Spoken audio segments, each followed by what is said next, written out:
Hey everybody, welcome back to Let's Play Morrowind. In the last episode, we went ahead and went through most of Seyda Need at the beginning.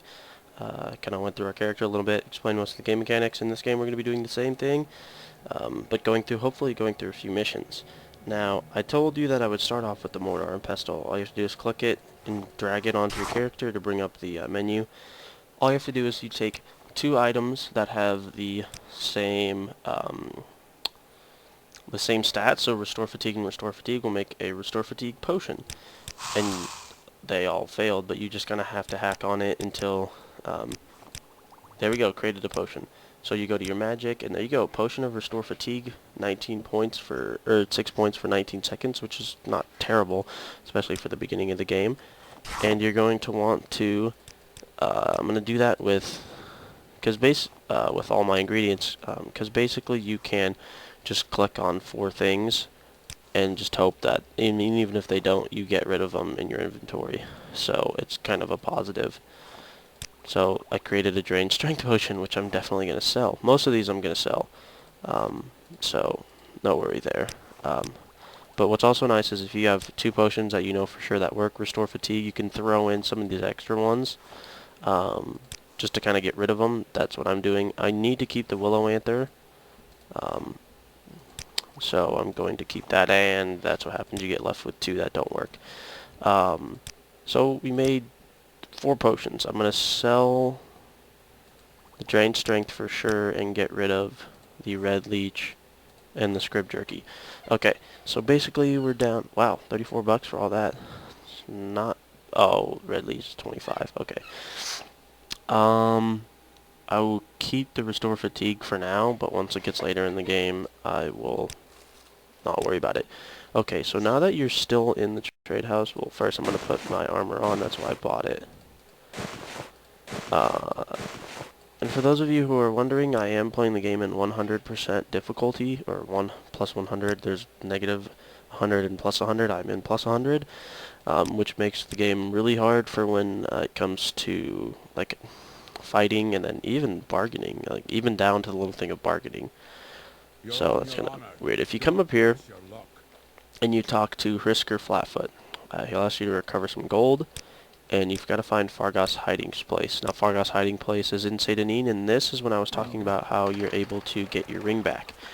All you have to do is go up to that lighthouse and sleep, but I'm not going to do that yet, because once I come back into town from getting ready to do another mission, then I'm going to do the lighthouse one for Fargoth. So, but all you have to do is sleep till night, and then he'll sneak around. We'll get into that later, but you want to come across this, kind of like this little peninsula right here. Usually there's always a mud crab, and wow, that was easy. And they have crab meat for Restore Fatigue if you really want it. I don't really care about it, because when I get my alchemy skill up, I won't be making Restore Fatigue potions. And there's a dead body right there, but I'm gonna go ahead and see how well I can do up against that thing, because those things will actually attack you, and they're kind of a pain. There we go. Those things don't attack you. They're not scribs. They're, oh, yep, they are scribs. What's this one then? The Quama 4. Okay. Scribs won't attack you, the foragers will. Now you click on this guy, Process Vitilius. You're going to want to take his gold and his tax record. You can take his clothes and sell it, whichever one you want to do, but it doesn't matter.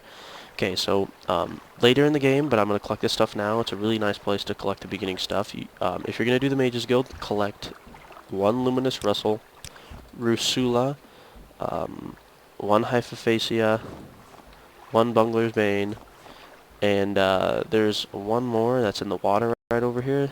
That little dark blue one. I think it's like Violet Coprinus. Yep, Violet Coprinus. You want to have one of those. I'll get into that a lot later once we get to the next town, but you're going to want to make sure that you collect those for future reference if you are into the Mages Guild.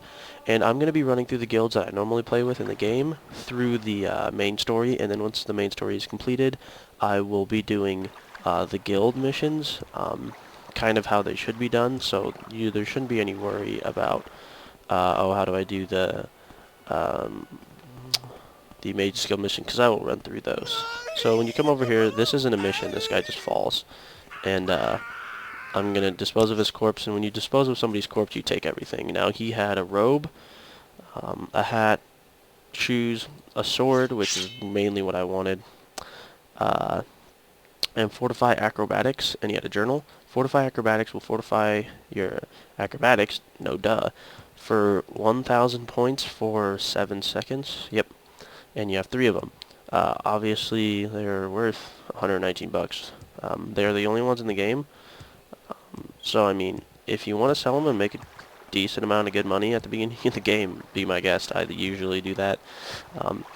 Usually what happens is even if you get a scroll like this at the beginning of the game, you're going to die if you use it because you don't have a levitation spell. So I just prefer to sell them all off. I believe there's 3 of them, yeah, so there's not a true point in having them. So there is, I think I'm going to sell everything really fast, and then I will show you what to do with that dead body. Okay, don't care about that. You can have all 3. You can have his book. Oh, you need to keep the tax record. Okay, I won't bargain with him. Okay, so once you have the tax record, the tax record, and you have to take his money, or I think you can just have at least 200 bucks on you. But you come back into where you first started in the beginning of the game, when you came to the guy to pick your class. This man right here, and you ask him about the murder. You say you found 200 bucks on him, and he says he will gladly pay you to recover his killer. And I'm going to go ahead and rest. Resting gets your fatigue up, your magicite, and your health back up. And then once you find his killer, he takes $200 from you, and he gives you 500 once you avenge whatever. So I'm going to go ahead and show you where that house is. I believe it's, yeah, it's this house right here with Foreign Gilnith. Sometimes it can be a little bit of a pain. So all you have to do is quick save F5. I don't know what it is if you can quick save on Xbox. So swing at him. It attacked him already. You ask him about the murder of Process Vitellius, and sorry, that is no excuse for murder, and your punishment has been decided. Basically, he killed him. Said he was the tax man that's dead. Process Vitellius was making him pay too much for his taxes, so he killed him. And so I got a hit off. This is what it's really nice to have, the enchanted weapon. If you don't have it, he'll just punch all your fatigue down, and then you get screwed. So basically destroyed him. I don't really care about him. You could take his ring. If you give his ring to somebody in the lighthouse, you can get potions out of it. I'm going to keep the ring because it's worth 240 bucks, and it's a good enchanted item. I'm going to take all the ingredients because there's enough to make potions with, 5 at least. Or attempt to make 5, 1 piece of gold, and you can basically call this your house now. If you want to, if you have a need, you can get a house in Balmora. You can't buy houses in this game. You can only kill people and take theirs. So that's kind of, I don't know, I always thought that was kind of weird, but hey, you know, whatever. So after you avenge that death, but if you want to play through legitimately, you don't know how to get to that guy's house, you basically just ask people around town. They'll lead you to this guy, and then you ask him again, and then he'll lead you around. But there you go. He gave you 500 bucks. Never have to come back to this guy ever again in the entire game, which is nice. And you get an extra 500 bucks. And then we're gonna go do Fargas mission. Try to do it extremely quickly. So yeah, you want to make your way up to the top of the lighthouse, but with that ring, you give it to her. Basically, people will point you to come talk to her, and she'll be like, "Oh no, I know you know, they were great friends apparently." $300 book, that's great. I'll sell that off. Yeah, so they're apparently great friends, and so she'll avenge you for giving, or compensate you for giving the ring back. If you push T, you can sleep. Sleep till about, oh crap, that's too late. Sleep till about 11 o'clock. That's when I would usually do it. And did it not? Oh, oops! I pushed cancel. Sleep 6 hours. You just have to sleep to nighttime, and you'll see Fargoth thinking that he's a great sneaker. All you can do is a little trick. You can hop on this tree, get stopped, and then fall down without taking any fall damage. A little trick. Kind of nice. If you're on the computer version and you push E the whole time, like if you push E while you're moving, you will hop. See, that's what I meant. Your acrobatic skill will go up. That's what I was just about to say. Beat me to it. It's a really nice way to just get a skill up while you're just like walking around, and it's slightly faster. And a little trick is if you listen, you can hack upstairs, and that counts each as one individual jump, how I am right now. So it's a really nice way to get your skill up if you find a huge staircase. Now, he's an idiot. I'm right here. There's everybody around. He's gonna go into this this hollow tree stump, and I'm gonna stand right next to him. So the name up in the top is hollow tree stump, and he looks at me. So you look, and you click on it, and then hollow tree stump. Now you found Fargoth's hiding spot, and I took his stuff. He gives you the money back. He gives you 300 bucks. The engraved ring of healing, which I'm going to put back on. I'm going to see if I can put that on. Yep, you can have 2 rings on. And he gives you a journeyman's lockpick, which is better than the lockpick we have. Chances of picking a lock is higher, and you get more uses out of it. Now, you can go back to the guy up here and talk to him about Fargoth's hiding spot. But the problem is, he will only give you... He'll take the whole 300 and give you 100 back. So basically you main 100. But your reputation will go up, I believe. Whether it's 5 or 10 points, I don't know, but your reputation will go up.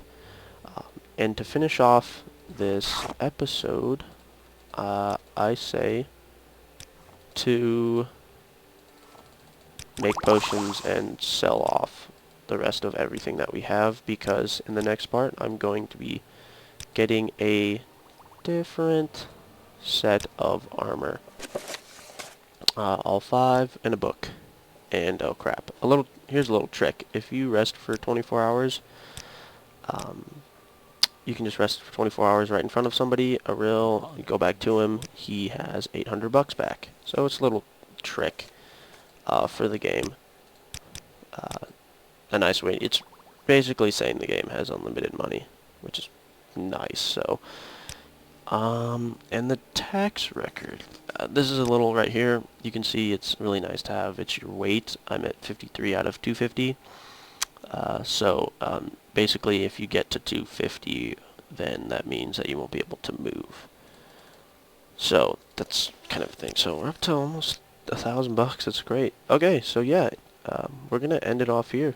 Once again, running off in a real estate house. And the next part, we're going to go ahead and move on to our next town, and but before that, get a new piece of armor and maybe go explore a cave. We'll wait and see. So I want to say thank you guys for watching, and I will see you in the next part.